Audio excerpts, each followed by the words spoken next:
Welcome to the Blueprint Podcast, where we throw out the old blueprint so you can become who you were always meant to be. I'm your host, Jason Smith, and if you haven't already, make sure you click the subscribe button and share this podcast with your friends on social media and tag me in it at JBirdFit. Today, I have a very special guest for you, Whalen, entrepreneur, author, speaker, and founder of Lions Not Sheep. Sean is known for his raw, unapologetic approach to life, business, and leadership. After building and losing millions, facing personal challenges, and rebuilding from the ground up, he's become a leading voice for men and women who are ready to take radical ownership of their lives. Through Lions Not Sheep, Sean challenges the idea of following blindly and invites people to lead themselves and their families, businesses, communities without apology. He's the author of How to Make Shit Happen, a no-nonsense guide to creating a life built on honesty, action, and accountability. Whether you follow him for his entrepreneurial insights, personal philosophy, or the way he likes to call it, Whalen stands for something most people are still too afraid to claim: personal responsibility, bold leadership, full throttle living, and telling the truth. Whalen, welcome to the Blueprint Podcast. And a quick note before we dive in. This is a special episode pulled from the 21-day Love and Abundance Challenge, and due to technical issues during the recording, the last 7 minutes of the conversation were unfortunately cut off. Even so, what you're about to hear is packed with value, insight, and real conversation, and I'm excited for all of you to have the opportunity to experience it. And with that, let's dive in. My first time having a conversation with you. We've never met, so this is fun. I like this. This will be fun. I'm excited. So getting into some foundational questions, your journey's been filled with extreme highs and lows. What was the single most defining moment that changed your perspective on love and abundance? Oh man, I've had quite a few, but going back to probably 12 years ago, I was in a really dark place, and there was a night that really transformed my life where I didn't want to live anymore. And I had contemplations. You've seen the cartoons of the angel on one shoulder and the devil on the other. And I had this night where I was truly contemplating why I was even here and whether or not it would be better if I wasn't. And in that night, I had a really profound experience. And I remember waking up the next morning after getting very close to taking my own life and realizing that the single thing that I thought when I woke up is that I don't want to die. I've been doing this. I want to build these things and speak with Jordan Peters to understand who I was or what I was or why I was here. And that night sent me on a radical journey to understand my purpose, why I'm here, why God continues to wake me up and give me an opportunity to live. And that love for myself, that love for life really transformed everything in my space. I don't know what it is. So many people that just have so many beautiful and amazing things that they're capable of and that they ultimately end up accomplishing as time goes on have gone through a very similar moment. I had my own moment. I was a police officer, worked crime scene, saw a lot of people leave the planet, whether it was through their hand or the hands of another. I got to the place where I was in that same position. And the thing that stopped me was my dog, of all things, my German Shepherd, Chloe. Just all the other things that I had gone through personally, being able to see that and understand the aftermath of something like that. And I know this is a little bit heavy for everybody on a Sunday, but it's just so amazing that when you end up stepping back for a second, zoom out and allow yourself to assess the situation with a pure heart and then lean into God, what you're actually capable of doing in the long term, even though in that moment it seems like everything's falling apart and there's nothing that you can physically do to solve it. Yeah. Yeah. You said something that is zoom out. That's been a frame for me for the last couple of years, is when I find myself in these really interesting experiences, when you zoom out and look at what seems to be this huge cataclysmic experience or reality, when you zoom out, like, it's really not that big of a deal. It's really not that big of a life altering thing. But I think we have a hard time zooming out. We're like trying to look at life through this pinhole. But when you zoom out and look at life in its entirety, it's quite profound. It's quite beautiful. Yeah, it's interesting because you always hear and you see it in everybody's social media page, right? This too will pass and this is temporary. But when you're in that moment, it's really hard to acknowledge and recognize that's actually the case. Yeah, I agree. So you've spoken about personal responsibility and taking control of life. What do you think is the number one mindset shift that people must go to for scarcity to true abundance? Ownership is one of the most difficult things for people to do. You hear David Goggins and you hear Jocko and a lot of these other guys talking about extreme ownership. And it's not something that I was ever really taught. It's not something that I was raised understanding. It was always somebody else. It's the government, or it's my partner, or it's the market, or it's this, or it's this, or it's this. And as I got older, I realized that I'm 46 years old and I'm in the best shape of my life. I use fitness and my body as a reference point because I spent my whole life believing that a six-pack was for a guy who spent 6 hours at the gym, had great genetics, took a ton of steroids. And literally for 38 years, that was my belief system until I actually built the six-pack. And then all of a sudden it completely reframed everything where I was like, oh shit, that was just a story. And that was a story that I believed for so long until I actually did it. And I think that's what's really profound and really beautiful. And the reason that I love the body as a reference point and what I talk about with Lions Not Sheep is it's only you versus you, right? I've had both my knees blown out. I've got all the injuries, spinal stenosis, blew out my bicep tendon 2 years ago, have said spine surgery. So I have all the excuses, but when I realized that it wasn't the market, it wasn't food, it wasn't genetics, it wasn't my parents, it wasn't a lack of education that kept me in this mindset. It was just simply I hadn't gone far enough yet. And so once I crossed that threshold and I built a six-pack, it was like, oh crap, like I did this. Yeah. I did. I ate the right things. I did the right things. I did the right workouts. I went far enough past my own stories. And then I rewrote that story. And I think something that's really difficult for people to do is to go far enough. And we quit when it gets hard because there's a reason that very few people have a six-pack. And that might not mean a lot to a lot of people, but it means something to me because it's one of the hardest things for you to do physically with your own body. And it translates to relationships and business and rearing children. And we quit when we start losing a little bit of money or the business struggles, or we have this friction in our relationship in our home, and everything that we want is on the other side of that. And on the other side of that is the work that we must do as individuals. And so it's really simple in this day and age to blame things and look at social media and blame him and blah, blah, blah, blah. But when you step back and realize everything that I have in my life right now is my creation. I love Is that. that's ownership. It's so funny because a couple of years ago, I would see your content pop up and I'm like, who the hell is this guy? And I'm just like, I'm totally like turned off from, because I've never seen this type of content, really wasn't looking for it. It wasn't something that interested me. Didn't know I even needed it at the time. And then it wasn't until I got injured, I had neck injury and a shoulder injury, ended up with bicep surgery myself around the same time that you did. I started paying attention a little bit more to your content and started diving into a little bit more. And then, like you said, picked up a book by Jordan Peterson and started diving into that. And it just opened up this journey to self-discovery that ultimately allowed me to create all this and be able to speak with you today about all this stuff. So it's, when I'm trying to drive home, is just that importance of the story that you tell yourself about yourself and your position in the world. And truly what I found in coaching literally tens of thousands of people is it pisses you off first. The truth pisses you off. Oh yeah. And you see someone who's achieved something, like our innate ability and what's in our DNA is and it really pisses people off. That's why there's no middle ground with me. You either like me and appreciate it or you hate it, but you can't be in the middle, because what I have chosen to do is just speak my mind and speak my truth. Here's what I did. Here's how I did it. You had ups, downs, good, bad, the whole thing. And I think that the truth really pisses people off. But in that moment of being pissed off, there's an invitation. Right. Because you have nothing to do with my fitness. You have nothing to do with my family. The government doesn't. The president has nothing to do with my income. Right. And when you really understand that and own that, it's liberating. It's humiliating because when you take your shirt off and you realize you don't look good, you're like, right, I did this.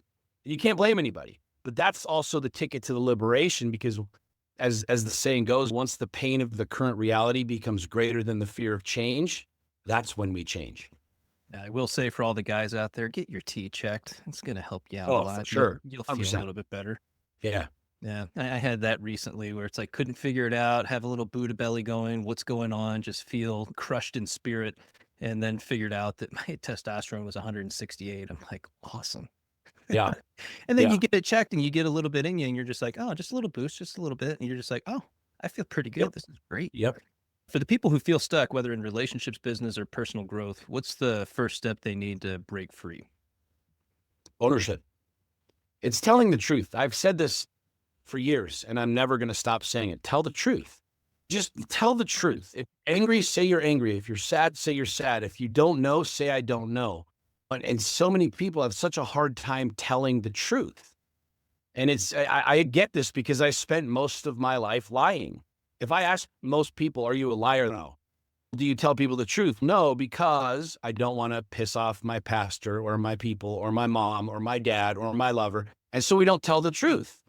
And so it's like we think that we're telling the truth, but really what we're doing is we're just manipulating it so that it doesn't make other people uncomfortable. And this is why so many people stay stuck, is because they're not willing to tell the truth. Like when you hate your job or you hate the way you look, or you know what I'm saying? So many people are afraid to address truth. And this goes all the way back to that night that I woke up the next morning and I realized that I didn't have the tools. I didn't have the resources. I didn't know why I was so angry. And I started asking for guidance and leadership and help. And that's a really humbling, but also a very empowering place to be. And I think the very first thing that people need to do to change their life is tell the truth. I'm really curious, what were some of the first tools that you found that were helping you in the various aspects of life? Literally, the very first thing was asking for help. I was really angry, but I didn't know what I was angry at, right? And I didn't understand the anger. I'd been raised by a single mom. I was a go-go, build since my 20s. I was very successful, made millions of dollars, but I was just angry because I didn't know. And so that night that changed everything. After my divorce, I woke up and I was just like, I don't know how to not be angry. I don't know how to not be this driver or goer. And it was always like understanding balance to me as a myth, but I didn't understand the flip side of the coin. I wasn't raised by a dad who had softness. I didn't know any of that. I didn't know compassion and forgiveness and understanding. So the very first thing I did was I asked for help. I just started finding people and asking coaches and joining mentor groups and reading more books, trying to understand things that I didn't know. But I think that's also one of the blocks too, is that it's very vulnerable to ask for help. And most people won't do it. Especially men. We just put your big boy pants on, be a man, just go figure it out. And most men don't ask for help. They just don't, because it's a sign of weakness. And in my opinion, it's actually the single greatest act of power that you can. One of my favorite quotes is, the very best leaders have mastered the art of following.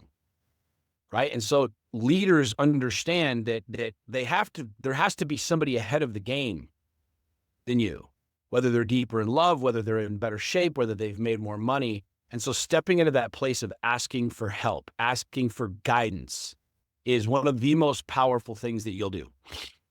Now, one thing you touched on there, and everybody is always searching for this, but it's that balance. Mm-hmm. Why is balance a myth? Doesn't exist, man. It doesn't exist. The balance that you are looking for is the life that you create. And that's what I found over the last 10, 11, 12 years of my journey, is that there's always going to be ups and there's always going to be downs. There's always going to be a season. There's always, trees are going to die. They're going to come back. It's just this experience, right? And I think what people are looking for is that my body's good, my relationship's good, my business is good, my mindset is good, kids are good. And if any of these things is out of whack, we're not in balance. And so so many people are looking for this linear experience, this one-dimensional experience, and life isn't like that. I'm not the same dude I was a year ago, let alone 5 years ago. And so understanding that the life that I want is the life that I create. So if I'm stressed over here, it doesn't mean that it's wrong. It's just I haven't figured out how to play that game yet. And so it's this evolutionary state of learning more, getting more tools, finding people that are ahead of you in the game. And that's really that quote unquote balance, because I mean, look at your body, for example, right? I'm getting older, seasons change, you get sick. We're never in this linear plane. There's always these ups and downs. And I think navigating that and understanding that, it takes away a lot of the shame. It takes away a lot of the guilt. You're like, oh, I look at these people online and they seem to have it all together, or this. Nobody has it all together. They don't. Yeah. Just certain people that have figured out that I'm building and creating the life that I want. And that's my quote unquote balance. Like, I love to take big risks. I've built multiple multi-million-dollar companies. That terrifies a lot of people. That's crazy. You're always risking. You're always whatever. But to me, that's the normal. I think it's more risky to go work a 9-to-5 job when someone could literally fire me in a second and all my income's gone. To me, that's more risky than going and building my own businesses, right? So that's that dynamic of what's the vision that I have? What's the life that I want to live? How do I want to look? How do I want to feel? What do I want in my bank account? What type of relationship do I want? And when you're building that, that's really where that quote balance comes in. I like what you said. Haven't learned to play that part of the game yet. And that goes back to tools. And it's one of the things that I realized for myself is that I was living life in a way that was good for the type of work and system that I was operating in. But if I wanted to expand, change, grow, and evolve, I had to operate with a new set of tools. Where do you get that? You got to find a coach. You got to find a mentor. You got to find a podcast or a book or an Audible or something that you can get, that you can consume, that you can just Neo in the Matrix, right? You're plugging in and you're taking down all this information and you're like, boom, here I am. Now I'm going. And you got to deploy it in real time. And if you're not willing to do that, you will continue to suffer. That's a perfect example. If you remember that scene where like he plugs in, I know jujitsu now. Yeah. I know my helicopter. That's literally, we're literally living the exact same reality. Yeah. We have the ability. You could literally you could go become a brain surgeon right now if you wanted to. You could go become a pilot if you wanted to. You could go become anything you want. And you just have to plug into that matrix and learn that system and do those things. And then you have it. I'm in the process right now of getting my helicopter pilot's license. Nice. I did not know how to fly a helicopter. I still don't know, but I'm learning. And at some point in time here in the next couple of months, I will literally be able to operate a helicopter on my own. I didn't know how to do that last year. I didn't know how to do that last week, but I soon will. And that's like that matrix scene where, what do you want to learn? I want to learn how to become this. I want to learn how to become that. And we all have that exact same reality and that exact same invitation opportunity right here, right now. That's exciting though. What made you want to do that? Dude, there's something cool. I've got a bunch of It is buddies cool. just to be able to get into a helicopter. I love private aviation. I love private jets and all this other stuff, but there's something about helicopter. I have a ranch that's about 100 miles away and it takes about 2 hours to drive to it, but it's only 20 minutes on a helicopter. And I'm like, how much cooler would it be to just transport myself there in 20 minutes in my own helicopter, land on my ranch, but being able to explore what you could. I live in the middle of the Rocky Mountains in Utah, and a couple of my friends have helicopters and we go fly a bunch. And I'm like, this is just, you can land wherever you want. And on these peaks that very few people have ever been to, you can land a helicopter and experience this completely different view of the world that I wouldn't have otherwise been able to. Yeah, it's really exciting. Now, I've only seen your ranch on Instagram, but dude, it is freaking gorgeous. And I love what you said here, out of necessity, right? So it's like, you're in that ranch, it's 2 hours to get to any location. You're just like, what's the next logical step? I guess I got to get my pilot's license. Let's go. Yeah. That's one of my goals is I want to buy a helicopter this year. You've been vocal about relationships and marriage. What do most men and women get wrong about love? I think a lot of people have, I got remarried at 41 years old. And when you're getting remarried, and there's two different groups to speak to. There's the people that have been married forever, which is a small group of people. And there's people like me that have been divorced. And at least 50% of the people listening to this have been through divorce or are going through a divorce, because it's just the national statistic. I think what's really fascinating about love is how little we know about ourselves and how little we really truly understand who we are. And so we look to partners to try and create something that we don't understand ourselves. And I wasn't raised this way. I was raised, my parents split up when I was a young teenager, but I was raised by a hard man who got up before the sun came up, came home after the sun came down, worked, did his thing. And I never saw him cry. I never saw emotions. And I never understood any of that. And I think what a lot of people struggle with today is we look at relationships or we look at other people as like a way to soothe ourselves and to avoid that depth, avoid that darkness. And really, a relationship is an invitation to more. It's an invitation to deeper. And I have a real belief system in that. And so I think a lot of people struggle today because deeper is scary. Deeper is exposing. Deeper is vulnerable, right? But that's also those tools that we're talking about to a new reality, to liberation, right?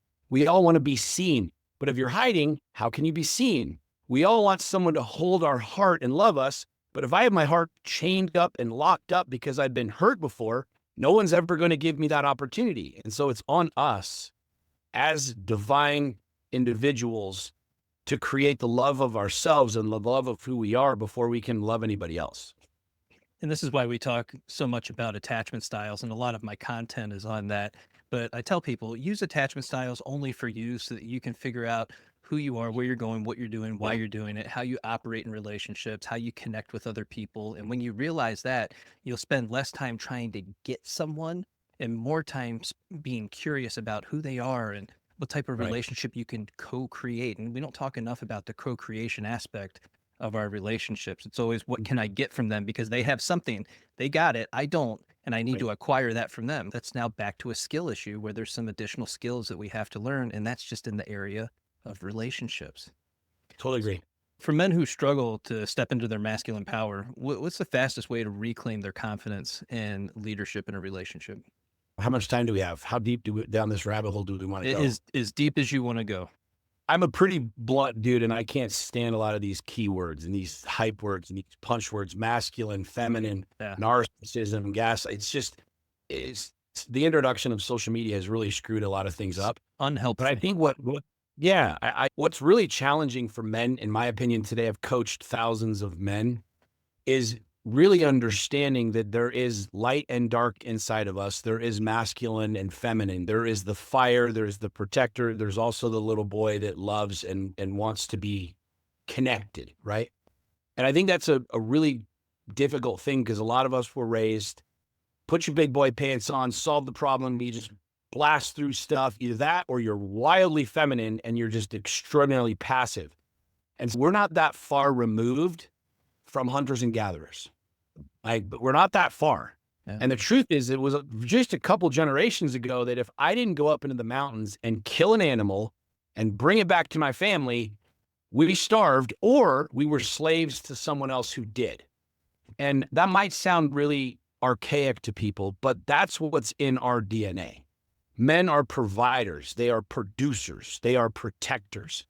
And I think in today's day and age, with social media and this masculine, feminine, there's a real war on this. And where I say we as a collective of society, are trying to really water men down and make them these soft creatures that are very tender and loving and connecting. And that's hard for us, because in our DNA, we are protectors. We like, you know what I'm saying?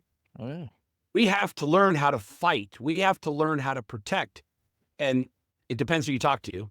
But some people will tell you that's wrong. Some people will tell you that's bad. And I think what men are struggling with is, who the fuck am I? Yeah. How do I balance these two polarities? Because inside, I am this warrior savage, but I'm also trying to be this soft, gentle father and loving husband and things along those lines. And it's a real battle for a lot of men. It's a real struggle for a lot of men, because depending on who you talk to, they will say, this is bad and wrong, this is good. And then now you introduce an insane amount of content in our face all day long of what a man should be. And what I have found is that the truth is what has brought me closest to who I am. When I went through my divorce, the very first post of mine that ever went viral, I'll give you a story on this. I went through a really gnarly divorce. I was really angry. There was a lot of just bitterness between my ex and I, and we're at an amazing place now, and she's a dear friend, and we're very connected. What I didn't understand was how to navigate both of these things. And so I did a post that ended up going viral. And this post, I told the truth. And it was me holding her new baby. She got remarried. And I talked about how big of a jerk I was in our divorce. I talked about how angry I was, how dark I was, how scared I was, how lost I was navigating this divorce. And 11 years ago, when this went viral, like, there weren't very many men talking about emotions and feelings on social media. There weren't very many men telling the truth about darkness and fear. And it ended up going viral. And I learned two things in this, and why it went viral and why literally millions of people resonated with it. Number one, it was my darkness. It was truth. It was me admitting that I didn't have all the answers, which most men, we just beat our chest. Yeah, I got it all figured out. And if we don't, then we just try and do that. And I realized that millions of people resonated with me telling my truth, which was, I had light and dark in me. I had anxiety and I had fear, but I also had passion and I had excitement. And I think what really resonated with people is they understood that I'm not that different than them, and they're not that different than me. But the second thing that I learned in that post is by me telling my truth and acknowledging what's going on inside of me, I felt better. And so I'm on a journey of wanting to feel better, just like everybody here is wanting to feel better. We all have that one commonality. We all want to feel better. We all do. Emotionally, spiritually, psychologically, physically. And so over the last 10, 11, 12 years, I've realized that as a man, me owning my truth is the single greatest power that I have. So when my buddies ask me, how you doing? Normally it's, yeah, I'm good, man. But if I'm not good, then I'm lying. And this is hard for some people to grasp, but what I have friends that are dear friends who will call, how you doing? I'm like, yeah, today I want to burn everything to the ground today. I'm ready to blow up my entire world because it's true. That's what's in me right now. That's what's happening. And I can lie about it. And I think this is what most men are not willing to do. They're not willing to tell their woman the truth. They're not willing to tell the market the truth. They're not willing to tell themselves the truth. And I think that's what's really blocking so much connection and so much liberation, and why so many men are struggling today. More men are committing suicide now than ever before in the history of this country. Fact, statistic. Why? Is it because there's a lack of money? No. Is it because there's a lack of companionship? No. You can go down to your local bar and find companionship. So what is it? It's the fact that men have been emasculated and just shrunk down into this, don't be this, don't be this, don't say this, don't do this, this is right, this is wrong. And guys are going, what the hell? And I think the single greatest thing a man can do to own who he is, to understand both the masculine and feminine, is to tell the damn truth. If you're having a good day, talk about it. If you're having a shitty day, talk about it. If you're afraid, talk about it. If you're excited, talk about it. Be real. That's the single greatest thing that any human will do, let alone man. And that, in my opinion, that's what true masculinity is, owning who the hell you really are. I don't know that I can add anything to that other than read meditations in the Daily Stoic, guys. Oh yeah. And that's for everybody. Because when we start talking about love and connection, you begin to realize very quickly that over the past 2,000 years, relationships have not changed, other than the fact that we have social media and an iPhone, and yes, sir. And it creates these limits to connection that we really, truly desire. And we think that we're better and smarter than the ancients, and it's just not the case. Now we have all these different barriers to connection, which goes into I'm good is a separator from the connection that you truly desire. And we did this all the time at the department. Hey, man, what's up? How's everything? Hey, you good? Yeah, I'm good. And you keep on going. And you don't talk about the things that are important to you. And we start talking about officer suicide to make it a little bit more specific. That's where we can start to mitigate that risk to the individual, is by showing up, by being present, by acknowledging the other person, by being curious. You don't have to be their best friend, but recognize the signs and signals of somebody who's struggling. Can I add to that really quick? For sure. We talk a lot about how to show up for other people. You want like a real nugget? Like, we can go down the rabbit hole of this one. How the hell do you show up for yourself? And this is what I've learned. My own personal experience is I can talk about how to help him and her. How the hell do I help myself? How is it that I get to a place where my masculinity is my truth, right? And so if I'm asked that question, how you doing? I have to be the leader. I have to be the example. I talk about this with my children all the time. I've got an 18-year-old son, a 15-year-old son. I am the standard. I am the example. I am the man they look to for this. Which is why when I take my shirt off and I'm shredded, I'm showing my boys this reality. When they ask questions and I tell them the truth, there's so much emphasis on how to help everybody else. But the truth is, we're not well.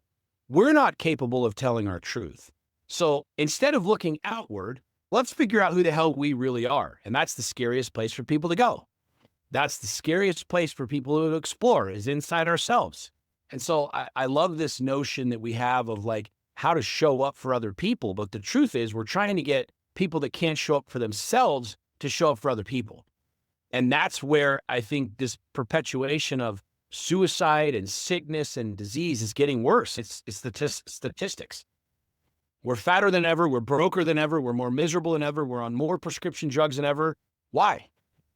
It's because we're constantly looking outside, and the liberation and the freedom is inside. And so for me, I want to be that example for my children. I want to be that example for my tribe and my people. And I must do that above everything else. And This is called selfishness. Call it selflessness, call it whatever you want. But if it's when you're on an airplane and the masks fall down, what's the first thing they tell you to do? Help the old lady in row 27? Go back and give it to the kids back over here? No, they say the very most important life-saving thing is to put your own mask on first. If you don't, then everyone dies. But this is, again, where most of us struggle. We're like, oh, I'm going to help my kids. I'm going to help my family. I'm going to help them. I'm going to help all these people. Meanwhile, we're suffocating because we have no air. You got to put your own mask on first. Yeah, we always think we know better in that process, right? Just a huge barrier to, this is what you should do. No, I'm going to do this because I know better. Okay, go do that. It's not going to end well for you. Another piece of that is, again, it's know yourself. When you know yourself, you're going to feel more capable, competent, and confident in who you are as a person and how you show up into the world. People are going to respond to that version of you because they have to. And it might be a new version. Maybe you've never done this before. You're trying to embody like this future version of you, and it takes time to get there. But then people will realize that you're making this impact in your sphere of influence. You are the ripple in the pond, that when you are capable, competent, confident, other people observe that. And Ed Milet says it's caught, not taught. So they start observing you, and then you inspire them, and then they get curious and start asking questions. Although at first they'll reject you, but then they usually come around a year later to say, hey, how'd you do that thing? I'm curious.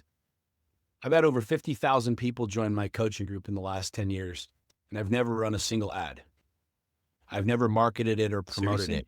And 99.999% of people that join say exactly what you just said. They say, I've been following you for fill in the blank period of time, 6 months, 8 months, 2 years. And then something finally triggered. Something finally got me to be like, okay, I want more. I want to join this coaching group. And to me, that's why social media is so big and important, and why I've used it so much is because I've been able to shine my light, tell my story, share with people my world, and they watch and they see, and then they observe, and they're like, damn, he was here, and now he's here. He was doing this, and now he's this. He was Captain Dad Bod. Now he's shredded. He's 46. I'm 46. I'm fat. He's not. What the hell's going on? And then all of a sudden there's this click inside your brain or your heart or your soul where you're like, okay, I want more. I'm in. Like, let's do this. Let's go on this journey. It's powerful. And if you guys aren't following Sean Whalen Reels, you should probably go do that because he drops a lot of knowledge on you in those. Thank you. Moving on to abundance and success mindset. Many people chase money thinking it'll bring happiness. What's the truth about money and fulfillment? Money's freedom. Money's freedom. I was not raised with money. I was raised by a single mom who worked 2 jobs, and I just remember seeing how much she struggled, and I didn't want her to struggle, and I didn't want to struggle. And nobody taught me about money. Nobody taught me about economics or capitalism. And money, if you raise it in a religious environment, money's bad. No, it's not. It's actually not. Because if you truly want to help God, if you want to go spread the word, it takes money. Hey, you want to go help the starving kids in Africa, who's going to buy the plane ticket and the food to feed the kids? So my mindset is significantly different in the sense that I can do more of God's work the more money I have. And if people want to challenge me on this, let's just open up the good book, the parable of the talents. Who is the faithful servant? Who is the slothful servant? The slothful servant took the talents, the coins, and just buried it and said, I don't want to risk this, lose this. Here, Lord, I'm going to give it back to you. The faithful servant, the one who was given more, was the one who multiplied it. And talent is money. Let's just call it what it really is. It triggers a lot of people, especially if you don't have any. He was given more because he multiplied the talent, because he did good with it. So for me, shifting that mindset into abundance, it will separate you from people. It will remove you from peer groups and social groups. And at the end of the day, I want to do as much good as I can in this world. And I can tell you, leaving $100, $500, $1,000 tips randomly for people at dinner is an incredible opportunity. And it comes because I have created abundance. Does it mean that I'm constantly going like this? No, there's seasons of up and down, and businesses are up and down and the whole thing. But I am focused on creating the most abundant life that I can because it allows me to do more of God's work. I love that. Instead of service to self, it's service to others. Yeah. This is everything I have is God gave me this. Like he gave me the talent. He gave me this voice. He gave you this voice. He gave you this podcast. Everybody watching here, I don't know if you're watching on a cell phone or a computer. It's a gift. Like he gave you this electronic thing to watch these 2 dudes talking. Like it's all a gift. Like he's given you all of these things, and we're sitting back like trying not to mess up in life, trying not to make any mistakes. And he's sitting here going, go, do, fuck things, break some things, learn how to be better. You know what I mean? And look at the scriptures. I love the scriptures. I love the Bible. And there's so many stories about these exact things. And that's what I love about life right now is I want to push all of the levers. I want to touch everything. I want to experience it all. You know what I'm saying? Because this is a gift. This day is a gift. Being able to build an abundant lifestyle and an abundant life is truly the single greatest way that I can honor the gift that God has given me of being alive today. I love that you brought up faith, because I started my own journey a few years back, and I've got Oswald Chambers' Utmost for His Highest is one book, and then another is Jesus Calling. So for those of you who might not have stepped into a relationship with Christ yet, and you're looking for something to ease into it, these daily devotionals are extremely informational and helpful for you. And I'm curious, Sean, how did your journey begin? Oh boy. I was born and raised Catholic. I was Catholic for 15 years. I was an altar boy, did the whole thing.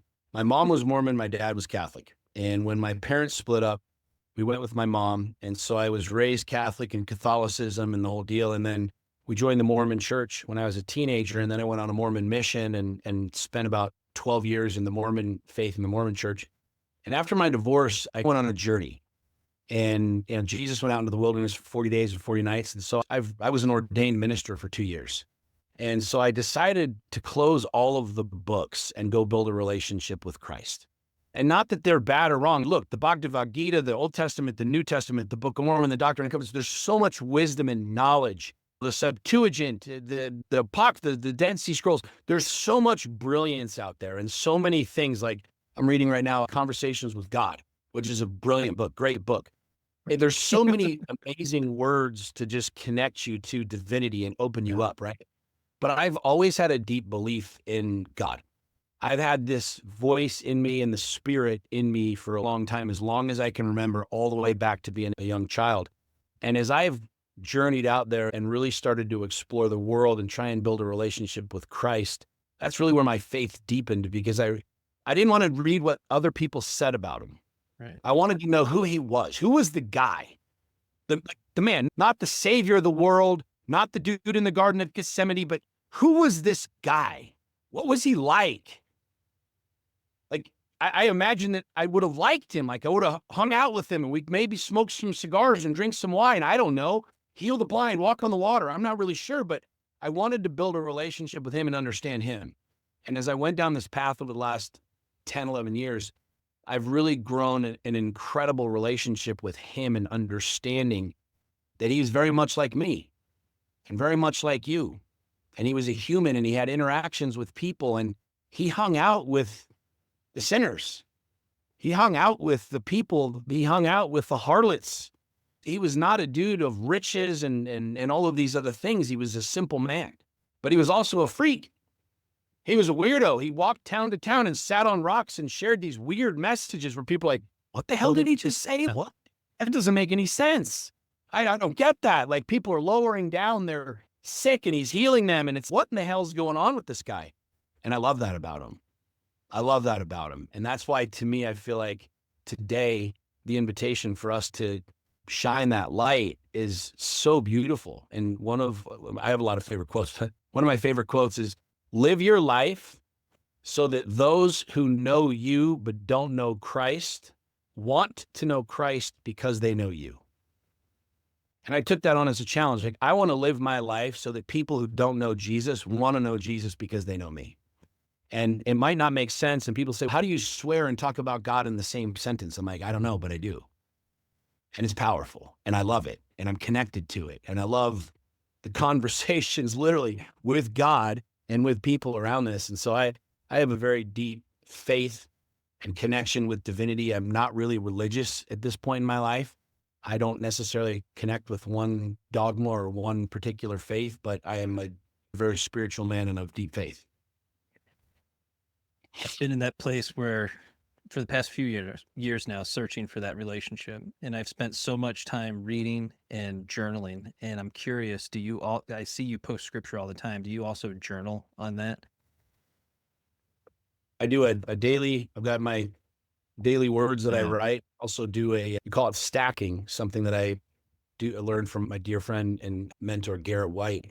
And so every morning I read the scripture and then we stack with it and we talk about what we learned. And it's a literal conversation with God where God's, I'm trying to talk to you through these words and it's extracting this and it's really powerful, but it's love the connection, man. He's talking to all of us every day. The question is, do you have the eyes to see and the ears to hear? And so my entire life is around building ears to hear and eyes to see, so that when I'm driving down the freeway and there's that little nugget on a billboard or a thing or bumper sticker, I'm like, I got it. I hear you. I see you. You know what I mean? And so that's my entire thesis in life, is having the eyes to see and the ears to hear. It's so interesting because as I'm reading, I might not be understanding exactly what I'm reading, but there's always something that pops up for me that it's usually like a page long. And I always question, I'm like, where's that coming from? What is this? Because it's inspired by this, but I don't fully understand this, but it's coming out on the page as something that I completely fully understand. And it's useful information. I actually build out content using that. And it's really cool that it just comes from what feels out of nowhere. Yeah. It comes from somewhere. It doesn't come out of nowhere. We both know that. Yeah, no, for sure. But it's just interesting that it's like through the hand and there it is. Yeah. Sean, as we come to the close, I want to focus a little bit on legacy and impact. What do you want your legacy to be? When people look back on your life, what do you want them to say about Sean Whalen? My legacy is my children. It's not things. I want my 3 children to radiate the love that I have. I want my 3 children to be as fiercely independent and creators of their own world and their own life as I am. My legacy is not apartment complexes and ranches and money. This is something I learned many years ago as I became a father. And last week, 10 days ago, I became a grandfather. Congratulations. My daughter, my oldest, thank you. My oldest daughter, who's 22 years old, had a baby. I became a grandfather, and it changed. It unlocked a whole new level of love for me, which has been amazing. But I want to know that when I leave this life, I took the light that God gave me and I passed it on to people. And that legacy to me is more important than anything else. I don't want to leave my kids money. I want to empower my kids to create wealth. I don't want to leave my kids these long, arduous letters of what my testimony really was. I want to leave them with countless experiences and stories that they can recall with me of love and connection. And so my entire world is building the reality that, like, my legacy will be leaving 3 children that want to empower their children. And that ripple effect going forever is really, in my opinion, how you change the world. So to me, legacy is taking I always say this, I say this especially to a lot of the men and the parents. If you're a parent, listen to this, show them, don't tell them. Like, show your children a healthy mom and a healthy dad. Show your children how to create wealth. Show your children you praying and studying and communing with God. Show your children conflict resolution.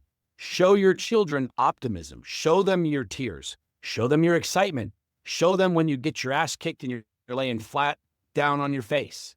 Show them life. Show them everything. And what we have is a culture and people that are telling our kids, go dream while you live a nightmare.